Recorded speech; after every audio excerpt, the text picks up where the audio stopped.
नमस्कार दोस्तों, आज की कहानी मेरी और मेरे भतीजे के बीच की है। मेरा नाम प्रिया है और अब मेरी उम्र 31 साल है। मैं सुंदर जवान शादीशुदा महिला हूँ। मेरा कद 5 फीट 2 इंच है। मेरा जिस्म बिल्कुल कारीगर की तरह तराशी हुई संगमरमर की मूर्ति की तरह है। मेरी शादी हुई 24 साल हो गए हैं और मेरा एक भतीजा है जो कि मेरी शादी के 3 साल बाद हुआ था। उसके जन्म के 8 महीने बाद उसकी मां का देहांत हो गया और अब वह 20 साल का है। जब वह 1 साल का था तब मेरे पति का तबादला फ्रांस में हो गया था, क्योंकि उनका एरिया अंतर्राष्ट्रीय जोन में था, इसीलिए वह हमको अपने साथ नहीं ले जा सकते थे। उन्हें हर 1 साल के बाद 1 माह के लिए अपने देश आने की अनुमति थी। दोस्तों, बहुत ही रोमांचक कहानी है, पूरा सुनिएगा ज़रूर। दोस्तों, वीडियो में आगे बढ़ने से पहले एक छोटा सा रिक्वेस्ट है कि वीडियो को लाइक और हमारे चैनल को सब्सक्राइब ज़रूर कीजिएगा और प्यारा सा कमेंट भी कर दीजिएगा। दोस्तों, चलते हैं आज की कहानी की तरफ। विदेश जाना उनकी मजबूरी थी, इसीलिए मुझे और मेरे भतीजे को अकेला छोड़ गए थे। हम अकेले ना रहे, इसीलिए मेरे पति ने मेरे बड़े ससुर यानी कि अपने ताऊ जी को हमारे साथ रहने के लिए शहर बुला लिया था। मेरे ससुर जब हमारे साथ रहने के लिए आए तब उनकी उम्र 57 साल की थी। वह हमसे अलग गांव में रहते थे। मेरी बड़ी सासू माँ की मृत्यु 1 साल पहले हो गई थी और पिछले 1 साल से ज़्यादा वहीं पर गांव में अकेले ही रहते थे। गांव में रहने और खेतीबाड़ी करने तथा गांव के बिल्कुल स्वच्छ वातावरण के कारण उनका शरीर बहुत ही गठीला था। वह इस उम्र में भी वह एकदम 35-46 साल के जवान लगते थे। पहले जब भी वह सासू के साथ हमारे घर आकर रहते थे तो मेरी पड़ोस वाली औरतें उन्हीं मेरे पति के भाई ही समझती थी। पति के जाने के बाद पिछले 9 माह से वह हमारे साथ ही रह रहे थे।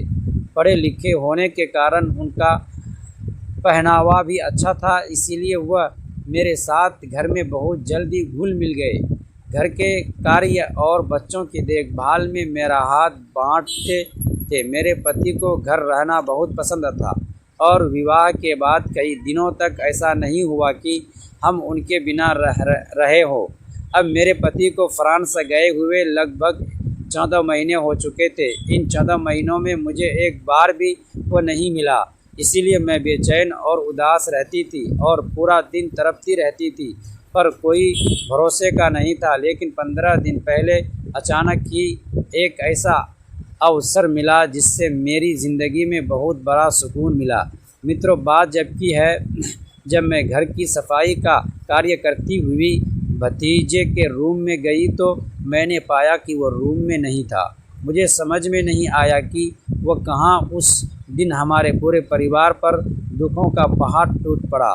मेरा भाई अंदर से पूरी तरह बिखर गया था। घर में हर तरफ सन्नाटा छाया रहता था। सबसे ज़्यादा चिंता उस मासूम बच्चे की थी जो इतना छोटा था कि उसे यह भी नहीं पता था कि उसकी माँ अब इस दुनिया में नहीं रही। धीरे धीरे मैंने उसकी देखभाल की जिम्मेदारी अपने ऊपर ले ली। सुबह उसकी दूध की बोतल तैयार करना, उसे नहलाना, खिलाना, सुलाना और रात में उसके रोने पर उठ जाना, ये सब मेरी दिनचर्या का हिस्सा बन गया। देखते ही देखते वह मेरे जीवन का एक महत्वपूर्ण हिस्सा बन गया। समय बीतता गया, वह बच्चा बड़ा होने लगा। जब उसने पहली बार मुझे बुआ कहकर पुकारा तो मेरी आंखों में खुशी के आंसू आ गए। ऐसा लगा जैसे मेरी सारी मेहनत सफल हो गई हो। वह हर छोटी बड़ी बात मेरे साथ साझा करता था। स्कूल में क्या हुआ, किस दोस्त से झगड़ा हुआ, किस परीक्षा में कितने अंक आए, सब कुछ। जब वह स्कूल जाने लगा तो हर सुबह मेरे पास आकर कहता, बुआ मेरा बैग तैयार है ना। मैं और मुस्कुराकर उसके बाल संवार देती। उसे कभी माँ की कमी महसूस न हो। यही मेरी सबसे बड़ी कोशिश थी। लेकिन ज़िंदगी हमेशा आसान नहीं रहती। जब वह 10 साल का हुआ तब मेरे पति की नौकरी चली गई।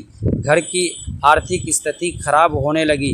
कई बार ऐसा हुआ कि हमें अपनी ज़रूरतों में कटौती करनी पड़ी।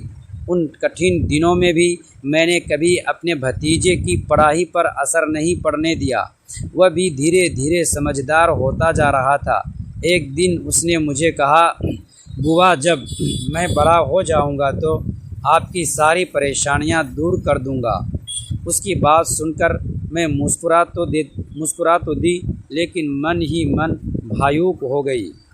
बच्चों की बातें अक्सर मासूम होती हैं, लेकिन उनमें सच्चाई भी होती है।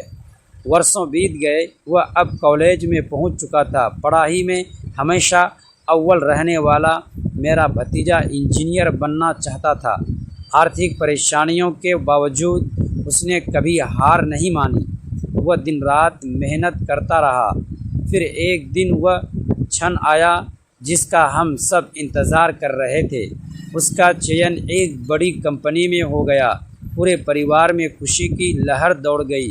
मेरे भाई की आंखों में गर्व था और मेरी आंखों में संतोष। नौकरी मिलने के कुछ महीनों बाद वह पहली तनख्वाह लेकर घर आया।